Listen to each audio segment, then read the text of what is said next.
I was born a tinker, and I'll tell you no lie. A tinker I've lived, and a tinker I'll die.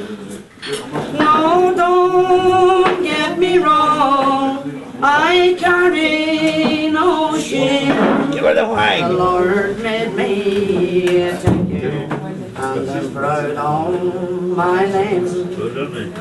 Well, my father brewed poteen on Bessie Brook Brae.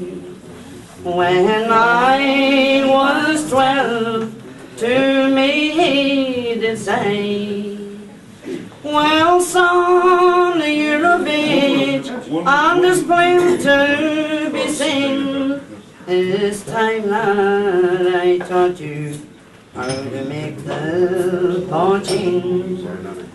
Well, he taught to me the trade, and I learned well. I made the finest poteen any tinker could sell. And they used the same still that me I used before. I has been in the family 100 years or more.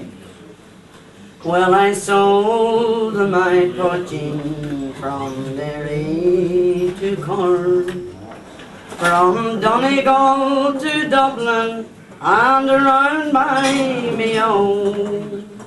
Through the 32 counties I'm free to roam. The poteen's my living and the roadside's my home. Well, I married a tinker, a Colleen so fair. Her father and the mother were tinkers from Clare. And to have me a son was my fondest dreams. I will love teaching him how to make the poteen. I will teach him the trade of the tinker's poteen. Lovely, Annie. Wonderful. Good to know that I'm for that other one.